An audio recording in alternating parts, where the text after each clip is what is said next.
Welcome back to the Always Reading Book Club. It is your girl Kiki Reader, and we are diving back into our 21st Century Courtesan series by P.S. Dumond. If you have not already listened to the first book in the series, which is called The Player, that book review is going to be listed down below in the description section. Once you finish that, come and join us as we dive into book 2, which is called The Movie Star.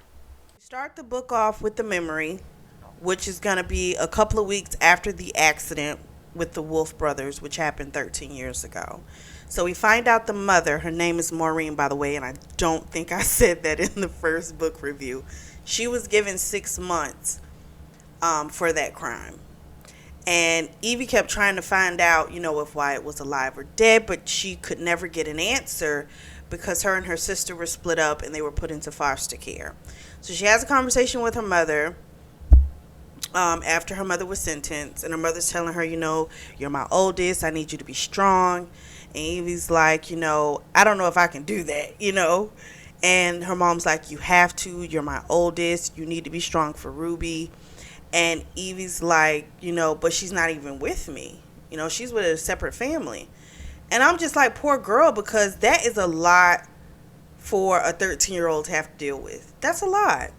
You feel bad for her because it's like that saying, like, you pay for the sins of the father. In this case, you pay for the sins of the mother. And, like, that's what's happening to her, That sucks. So we come back to the present. And remember that jewelry box of hair was left with a note. So she calls the police. They come. She stays on the sidewalk, which is weird to me because why are you outside by yourself and something like this happened? I don't know. That just seems weird to me. But anyway, I digress. So she texts Amelia. Amelia's on a date, but she doesn't tell Amelia what's happened. She messages Victoria, and Victoria's like, I'll be there quick. And so she's there in like 5 minutes. So her and Victoria are outside and they're talking. And Victoria, of course, is like, this is absolutely crazy. And she tells her about some weird stuff that she had happened to her as well. So she's going to stay the night with Victoria because, of course, she doesn't feel safe being in her own condo. So she stays the night with Victoria. She gets a little sleep, heads out the next morning to LA. She has a conversation with the guy that's an accountant on the train. He's like an accountant for like some Big Ten company. He likes her. He gives his card. She takes it. And she does kind of think, wow, what it would be like to be married, have children, like just have like a normal life. So she gets there to the airport. And, of course, there's a person holding a sign for her. Her name's Nikki. She's the driver. Super cool. She gives all the lowdown on the different people that are around Jake. He's got a publicist, an agent, a best friend, like tons of people around him. And so when they get to the house, she meets good old Jake Keller. So Jake Keller is of course super sexy, charming. He takes her to her room, and on the way there, she sees a lot of women. Apparently, they're having a party for a new movie that he's done that's coming out. So she gets hit with a fierce pang of jealousy, and it's one of the women looking at her. So she gets to her room, and she takes a shower, and she's going to come back downstairs and kind of join everyone else. Well, when she gets out the shower, there's a man in her room, and he says to her, so you're the woman with the magic touch. The man sitting in her room is Adam Bachman, who is one of Jake's oldest friends from childhood. So, of course, she's looking at him like, because she's butt naked. And he just wanted to see the woman that was behind all the hype. So she's saying that, she thought Ray was like his attorney or public, like attorney. That was the one that hired her. And he said, well, I was the one that referred Ray to you because I had heard about you. So he starts saying stuff about how, so many people have tried to help him. He listed everything. So this is clearly something that's been going on for quite a bit of time, and apparently nothing has helped. And so, of course, he's like, I'm really hoping that you can help him. And he makes some comment to her Because I think he thought like he could screw her, right? Because he's thinking, okay, she's just a prostitute. So she tells him, listen, I don't sleep with all of my clients. I decide who I want to sleep with, you know? And she tells him it's not a requirement for me to do that. And he's like, of course, for all the money that you're paid, you don't sleep with them. And she says, again, unless I choose to, it's up to me. And she went to her suitcase and looked around and saw that clearly someone had been rumbling through her stuff. So clearly, I feel like he's a little pervy. I don't really trust him. And then I do feel like if it's a legit concern for your friend, or is this about your gravy train, right? So if he's not taking all the different roles, or if he's falling back out of doing certain business ventures, like, is it because you're concerned that your friend's in a dark space, or is it because I've got this gravy train and it's about to dry up? That's with him. I'm kind of like, I don't know. So the whole time, and also she's getting text messages as well while she's talking to him. She's going back and forth with her sister, as well as Amelia. The sister's boyfriend, who's married, he's gone back to his wife. So she tells her, we'll talk about it later, on the phone. Amelia was just checking in on her, and says to her something like, don't change, and all this type of stuff. And I don't like that. Like, why did you feel the need to tell her don't change? It's like, what part of her has changed? So do you feel like she's been dealing with billionaires and like people with massive amounts of money for a while now? So why is it that you feel you need to say to her, don't change? I don't know. Feels a little jealousy because she got picked to be with this movie star. I'm just saying, it just seems like a little bit of hateration. So she has a little conversation with the Adam guy. Because apparently he has a key to the room, and he has the key because a couple of years ago, or we'll just say a while back, he had gotten drunk, and Jake let him stay there and gave him a key to the room, and he kept it. But she was like, can you give me the key back? Because that's creepy. You just come in people's room. Like, that's just, I'm sorry. That is just absolutely creepy.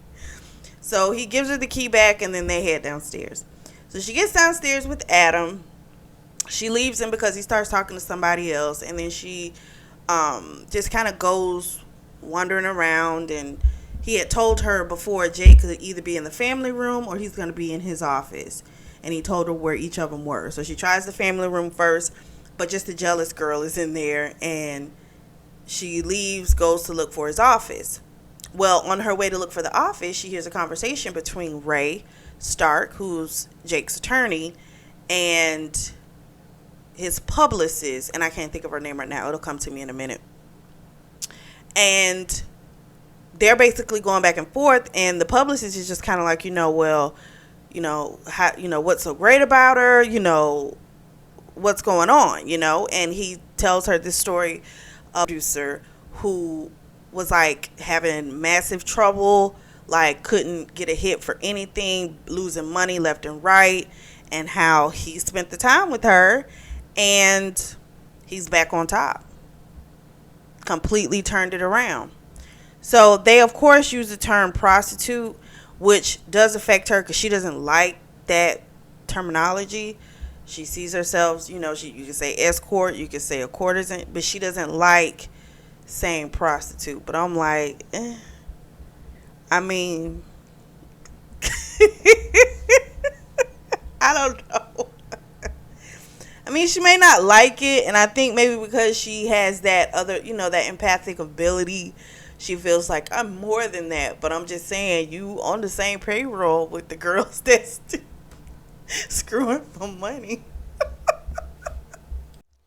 She sees Jake from afar in his office, and she gets caught staring at him by Ray.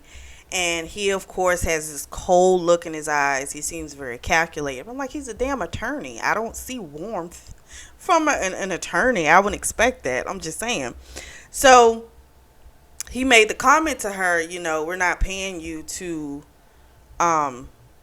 stalk him or whatever, we're paying you to, fix him. And he felt like, we need to strategize. And I feel like that's part of the problem. He's putting too much pressure on it. And again, is this a matter of you care about this individual as a human, or this is my gravy train? This is my probably most, this is the one that gives me the most money. One of my clients that gives me the most funds. I'm trying to protect that. That's more so what this seems like. And it's like, you see, putting all this pressure on it doesn't work.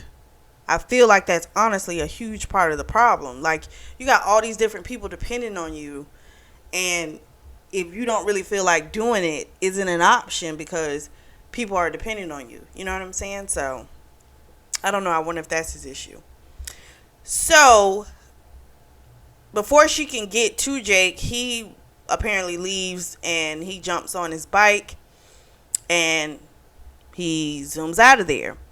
So later that night, she gets a knock on the door, but she thought it was Adam, but it was Adam. It was Jake.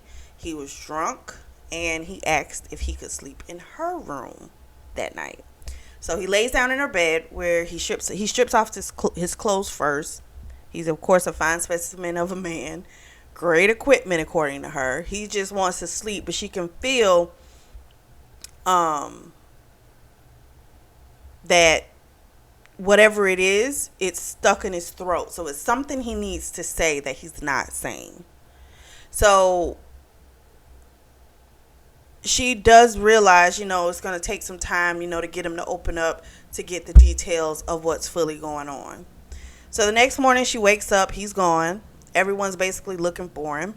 Adam comes in looking for him. Nikki isn't. She's like, she's not worried about him. We'll meet up with him later.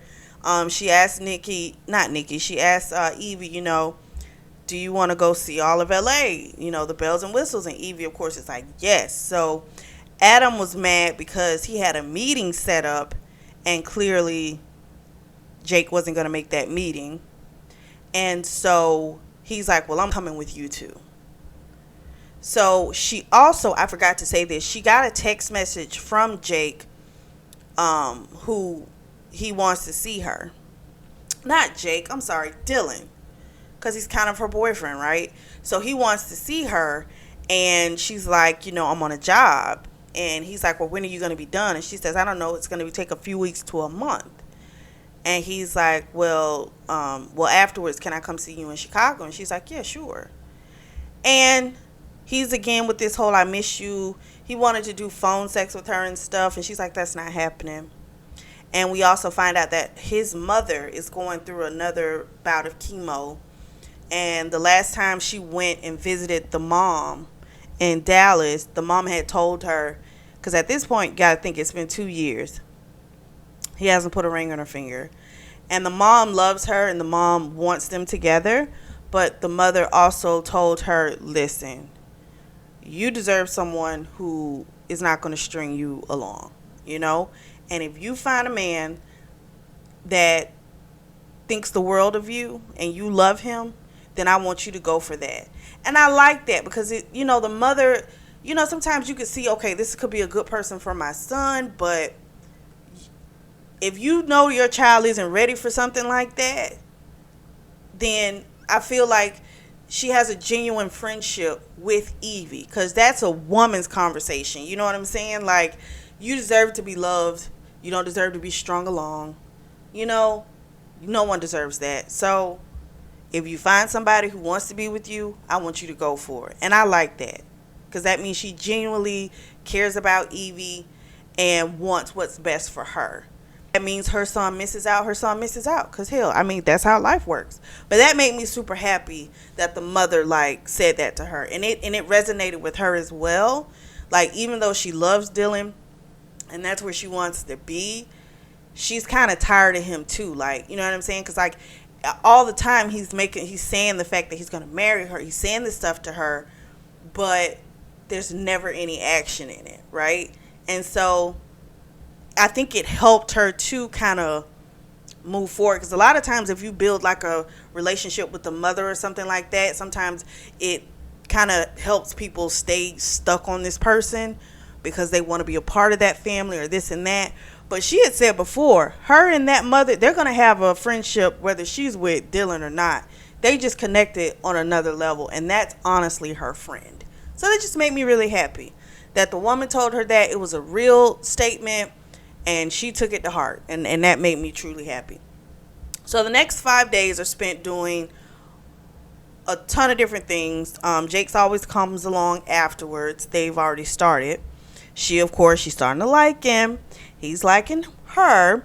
And one day while they are at, I think it's like the farmer's market, he leans over and he kisses her. And he asked her basically, you know, like, I know you work for me, but it feels like more.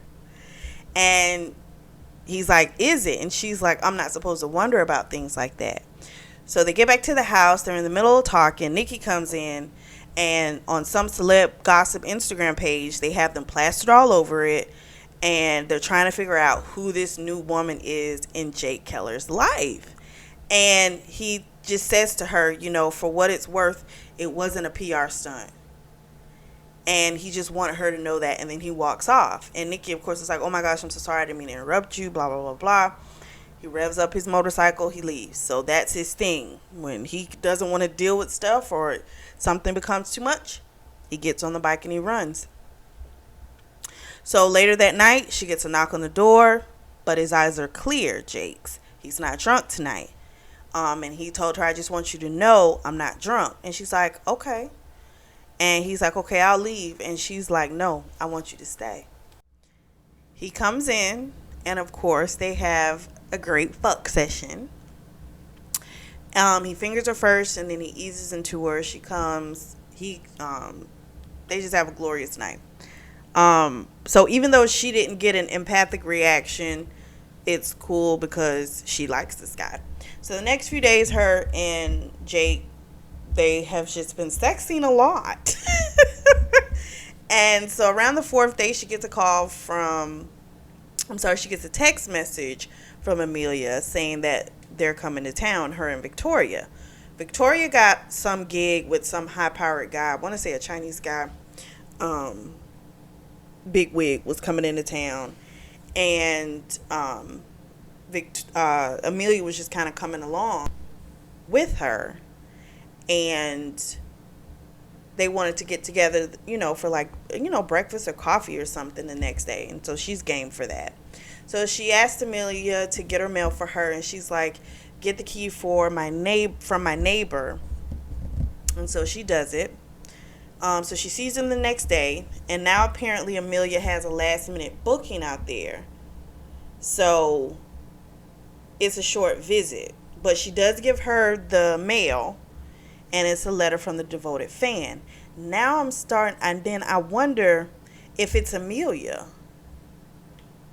I'm just wondering, because the letter said, like, I saw you in the People magazine with Jake Keller, and it said something about, I'm so happy for you. Someday people are going to be happy just to be able to be in your circle and stuff like that. And, it said, I just wish you knew, or you could remember, things from simpler times. Just like other crap like that. So I don't know. Now Amelia's on my suspect list. So they go to a screening of the movie. And because he did like this indie flick. And it's getting a lot of buzz. So a lot of buzz for the award season. So everyone's happy about it. After the event, they go to this like little Italian restaurant, and Ray and Pinky Stein, that's the name of his publicist, they see them, and Jake is like, makes a beeline, is like, let's get out of here. So before they leave out, the chef catches them, and he has them try some of his pasta, which is of course beyond amazing. And then Jake takes her outside, fingers her, and eats her pussy. I was about to fuck her, but then Pinky came outside and was like, you guys are fucking outside? And he was like, well, I guess we'll have to finish this later. So they go back inside because they're investors and he has to go back and meet them and all this great stuff. And so apparently one of the investors, came late. So I guess they either missed all of the showing or most of it. And guess who the fucking investor was? Easton Wolf. He was coming back from a business trip from China. And the girl breaks out in sweat when she sees him and she's almost afraid to look up. So Easton Wolf walks up to the table. Guess who's his fucking date? Amelia. Oh my gosh. And so Amelia says to her, nice to meet you. I don't know why they trying to play this game like they don't know each other. Because I'm like, there's no way this is a fucking coincidence. That not only is he using Ma Maison, but he has her as his date. Like, he's got to know the connection. So Easton says to her, Evelyn, it's nice to meet you again. And I'm just like, what kind of game is this dude playing? So a few minutes later, Evie gets up, goes to the bathroom. Amelia comes in after her. They have a little back and forth. And Amelia's like, do you have a thing for him? Do you guys have some type of thing? And she's like, I told you the story. Told you I was in love with his brother Wyatt. Told you about the accident. So no, it's nothing like that, And she's like, I'm just trying to figure out what's going on. And she was like, well, maybe, he saw your name in the blogs and stuff. I don't know. Maybe that's why he wanted to come here. I don't know. Before Evie left out, she was saying to her, what's weird is they didn't, in the letter, they didn't mention that they broke into my house. So is it someone who has a key? So then Amelia's like, well, did you ever give someone a key? You're like, and I'm just kind of like, is this Amelia? I'm starting to think it could be. I don't know. Oh my gosh. Ooh. And she also made a comment, Amelia did, when they were having their little coffee, girl catch up. She made the comment, she was asking her, how do you do it? What do you do to get those empathic reactions? And Evie was just like, it's something that happens. I don't have control. I can't make it happen. It's something that just happens. Now, she can do things to kind of ground herself and not be completely taken in by the emotion, but it's something that happens automatically. She doesn't have control over that. But it's the idea she's trying to find out what tricks you have because, you're getting top billing with stuff, right? I don't know. I think it's Amelia now. So later on that night, her and Jacob, of course, have sex again. When they wake up in the morning, she's okay. She's like, it's time to show me where you run off to. So he takes her to a church. It's a Catholic church. She was raised Catholic. And he found this place one day with Nikki. She went there for some type of ladies thing. And he's been going there when he takes off. And he loves the architecture. He loves the paintings. All the different stuff. He starts describing the things that depict, Jesus with a thorn on his head. And he's describing how, how was he able to do that and pick up and keep going. And so she's starting to get an empathic read on him. And it's almost too much for her. It's basically this crushing weight he's feeling. And it's scaring him at this point. And it's scaring her because she's thinking, I don't know if I can help him. This is an incredibly heavy thing that he's got on him. And it's I think it's a good read. I will say this. Even though I'm doing a synopsis of it, it's still a good read because she has these two different points of view, kind of like a queasy, which is how do I say it? It's her fearful side, and then there's hope, which of course is just what it says. And she kind of has both of those voices talking to her. So it's neat to read it to see what they're saying to her. Now, I can't go through everything they say because then, I already have these reviews are like 40 something minutes. So, but it's a good read. It's definitely worth reading for that. Next day, she spends a little time with Victoria and Amelia. Victoria's not having that great of a time on this trip because the guy that she has, he likes being dominated. So that's mostly what she's been doing. So she's not having fun. Amelia is hanging with Easton, so she's having apparently a good time. Victoria wants to come to the event that they're having that evening, so they invite her. So she's super happy. So after the screening, they go back to, I want to say the house. I think it's the house. They go back to his house. And Amelia's there, Victoria's there with some guy, Ray's there, Easton's there. Maybe they didn't go back to the house. I think they went somewhere else. So they went to another place. But Easton's ass is there. And Ray, of course, wants Jake to schmooze the different people. So again, she's kind of to herself. And she sees Easton like staring at her. And it's always this cold stare. It freaks her out. So she like goes outside to like get her blood pumping again. So when she goes outside, she gets some food and she talks with Adam. And they have a little chit chat and she gets a little information about Jake and him growing up in Albuquerque, or shall I say a little town outside of Albuquerque. So apparently they both have parents that worked a lot and they live down the street from each other. And there was an incident with the priest. And apparently it happened to a lot of kids. And so she's starting to think, I wonder if that's what's, caught in his throat, And Adam says he's doing much better. He's been to therapy for years. He's not afraid to talk about it. He feels great about it. He feels when he talks about it, it gives him power over the situation because he's not crippled by it. So then Easton pops up and he asks Evie if it's a problem that he's dating her friend. And that's when Adam's like, oh, it's time for me to go. So he leaves and they have this little conversation. And basically Easton knows that she's been healing all of these people because apparently Dylan was the first. Was it Dylan? I think it was Dylan. I want to say Dylan. It was someone that he basically had found out about her. There was a scientist guy that she helped. He started naming these different people. And he even named Dylan. So I think Dylan has probably told him something too. Then he made the comment that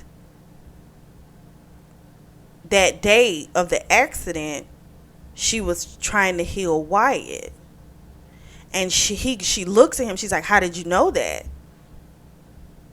Because that is what she was doing. And maybe he's figured that out all this time. I don't know. But then it's kind of like, well, why are you mad at her? It's not like she was driving the fucking car. It was her mother. So again, why are you mad at her? And he even made the comment about, the mother serving her time and that was just what she got. And he asked her, what are you doing for your penance? And I'm like, again, she even said to him, I wasn't driving the car. Why are you blaming everything on me? He doesn't have an answer. And she was just like, I'm done with this shit. So she gets up to leave and he's like, I didn't mean to upset you, Evie. And she says, you call me Evelyn. That's the name you use. She's like, I don't know what game this is. And she's like confused. So finally we get to the day of the real premiere. The actual movie premiere. Jake is getting tons of gift bags with super expensive stuff. And one of the baggies had some chocolate from the Netherlands. And she's eating it. And there's a note on it that says it's to Jake Keller and Evie Bellinger. Or it said Evelyn Bellinger. And it's like, how no one's supposed to know she's out here. Like, she's starting to freak out. Even though I'm like, well, somebody is going to know you're out there. You were on a whole ass cover of a, what are they called? Gossip mag, So that's not too difficult for somebody to figure out where your ass is. I'm just saying. But this does still make me think, like, my suspects, two of them, Easton and Amelia, I wonder if it's one of them. And so there's actually a letter as well.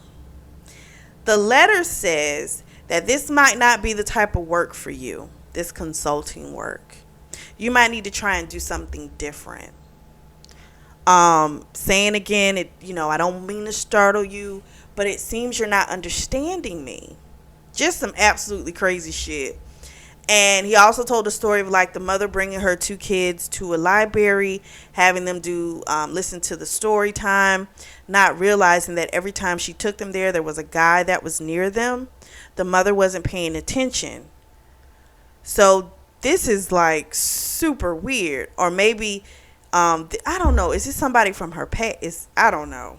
Oh my gosh, this is so creepy. She drops the letter because she's freaking out. Jake, of course, pops up and he's like, what's wrong? He reads the letter and he's like, this is twisted, And she tells him, she got letters back in Chicago and the police are looking into it. And he just looks at her and he's just like, I'm just so sorry. They go to the event. After the event, there's a party. The place is packed. Easton is one of those people, but Amelia is not there. He looks like something's going on with him, and she, of course, wants to know what it is. She can't seem to figure out what's going on with him, and she can't figure him out, in general. So as he walks outside, she goes behind him, goes out on the beach. They have a conversation, and he lets her know that he sent Amelia back home because he could tell she wanted the fairy tale, and he wasn't going to give it to her. And so he sent her back home. He did give her, like, a great bonus and everything else, but shipped her on back to Chicago.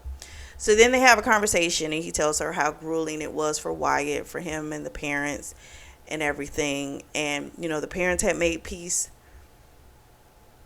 with it. Wyatt, had a lot of surgeries, but apparently, I don't know, he's saying that Wyatt was still holding on to Evie and that he was finally able to let her go. And, that's why he was able to marry somebody else, put the accident behind him. And when she heard that, it kind of released that weight off of her shoulders that she had been holding for 13 years. And there is an attraction between her and Easton. And she knows kind of like, fuck, because there is. And she's thinking about kissing Easton and shit. So she's like, this is crazy. She's like, who the fuck am I betraying? Am I betraying Wyatt? Am I betraying Jake? Am I betraying Dylan? Like, what am I doing?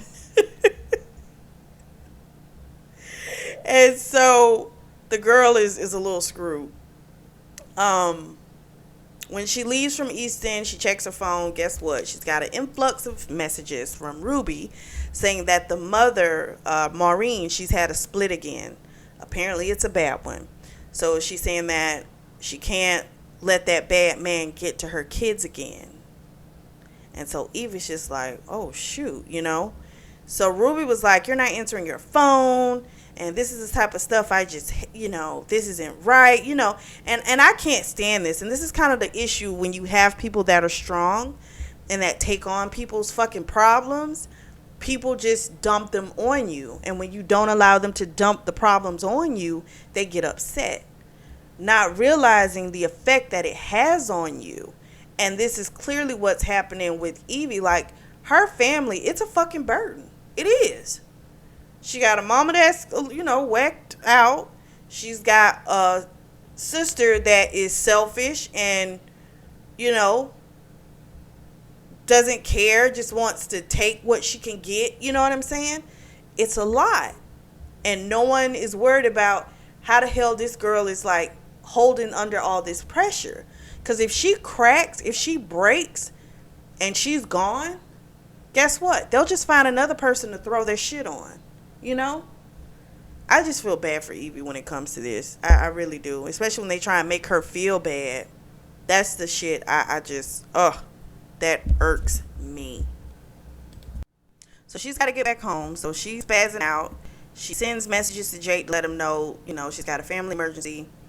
She's having a hard time getting reception. Finally, she's able to get it, and she can send the messages to him, get a car service back to the house. She packs her stuff. Nikki sees her, and of course, it's like, what's wrong? She tells her mom, and she's like, I gotta go. And when she gets upstairs, Nikki's like, do you have a flight yet? And she's like, I'll get it for you, And she was nice. I was like, that's nice of her, She was trying to help her. That was nice. And she was saying to Nikki, I'm so sorry, I gotta leave. And then Jake pops up and she's like, I'm so sorry, I don't want to leave you. She's like, but it's a family emergency, it's my mom, I gotta go. And he just says, no worries, I'm coming with you. So she gets to her mom's, and of course, her sister's like, what are you doing that you arrive at an institute with Jake Keller? And she's like, he's a client. So then the sister starts her bitching of being like, mom had this episode. Apparently she got a letter from someone and it freaked her out. And Evie was like, did you see the letter? And she's like, no.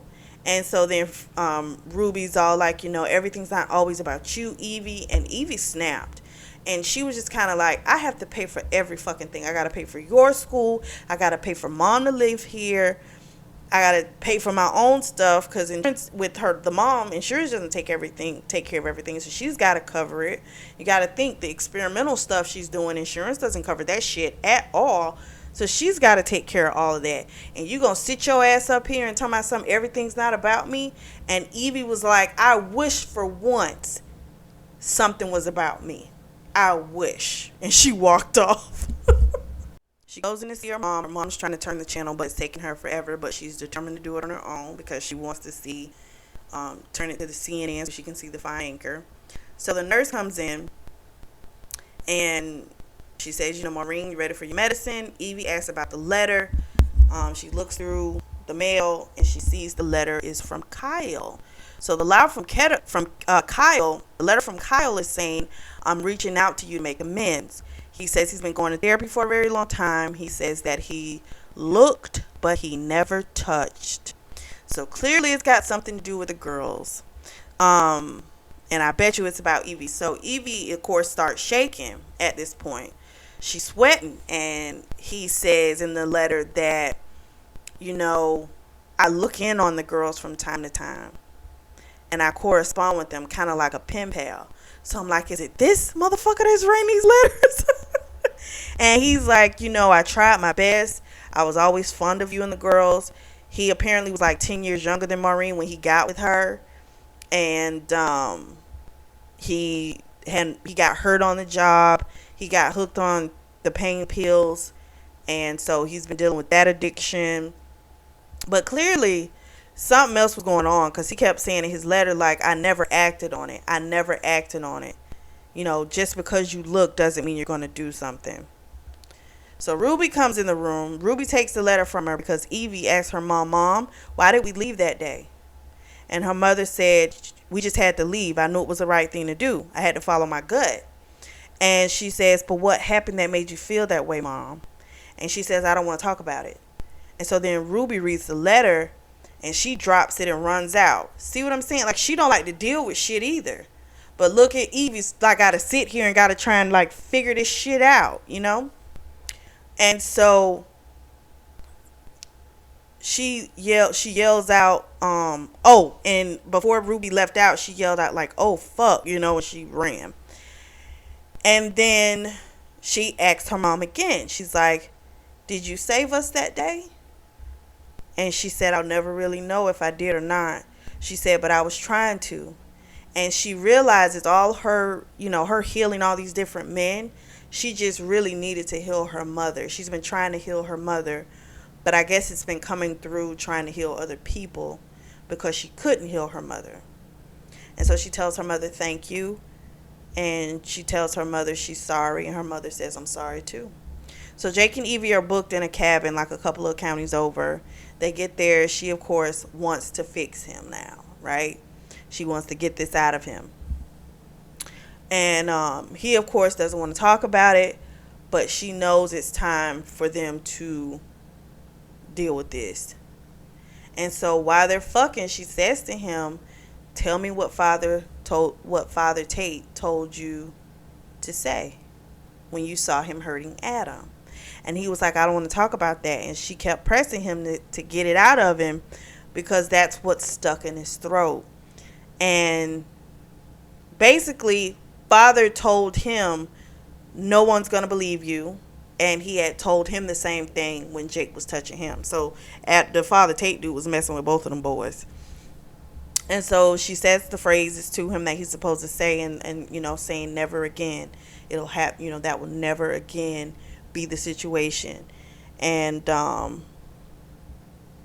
he says the phrase, and it's a release. So she takes him to the airport in Milwaukee. They say their goodbyes. He says he'll call her when he gets to LA, but she knows that's not going to happen, because the work is done.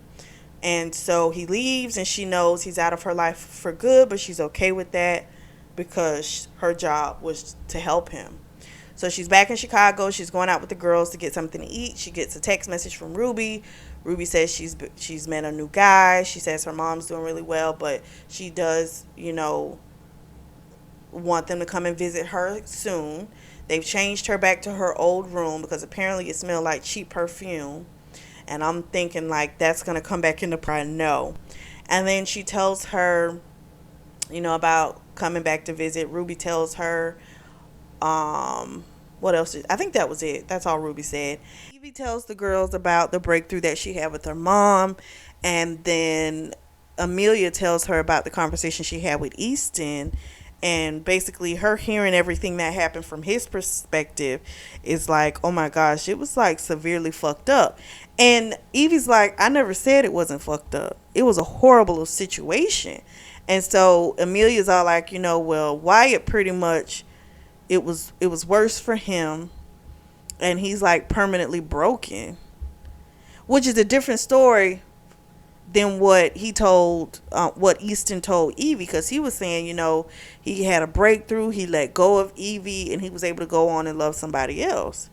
So I'm like, okay, is Amelia lying or was Easton lying? Like, what the hell is going on? Because I don't trust Amelia no more. I don't know why, but I don't trust her. And apparently he also told Amelia that he was never going to forgive that, ever. So, I don't know. So, they're on their way back to headquarters to Mama Zone because apparently there is going to be a new owner. They've been bought out.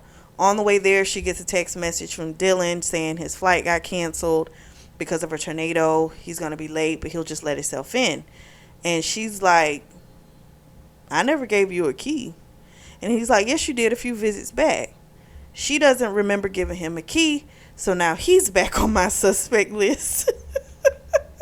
And then he's all like, do you want me to give it back? And she's like, no, I won't. You can keep it, you dork, So they get to... Oh, and he also told her, I have a surprise for you. And she's like, I'm not holding it. So they are going to be identified as independent contractors. That's one of the updates.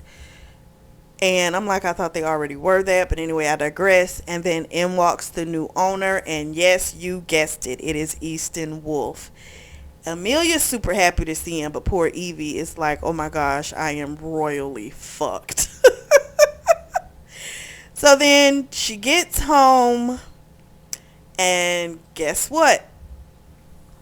She has a letter from the devoted fan, and it's basically saying how no matter how much they give her these suggestions, she continues to live her life without regard for other people, and that's going to have consequences for her. And the person also says that, they know they took some of the hair from her boyfriend Dylan, which they knew he had her cut off because he was worried about someone coming after her. And they said that Dylan, apparently he's so simplistic at times, and he just keeps going on and on. And he says he apparently has letters that he's holding on to that he hasn't sent her. All of this is super creepy. I'm saying he because but at this point, I don't know if it's a he or a she at this point that's doing all this stuff. And then he signs it off with the same as always, to Evelyn, your devoted fan. This is absolutely crazy. Absolutely crazy. So the next book in the series is called The Beloved, and we are going to dive into that one next week. What did you guys think of this one? I liked it. I am wondering what the tension is between Easton and Evie. What is that going to turn into? I don't know if it's they just need to do a hate fuck. I'm not sure. But I want to know what's going to happen with that, and I want to know who the hell this devoted fan is. Let me know what you guys think down in the comments section. If you are in the market for a beautiful notebook or journal, I do have those on sale, and that link is going to be listed down below in the description section as well. Make sure you like and subscribe. And as always, I truly do thank you all for your support, and thank you for tuning in to the Always Reading Book Club.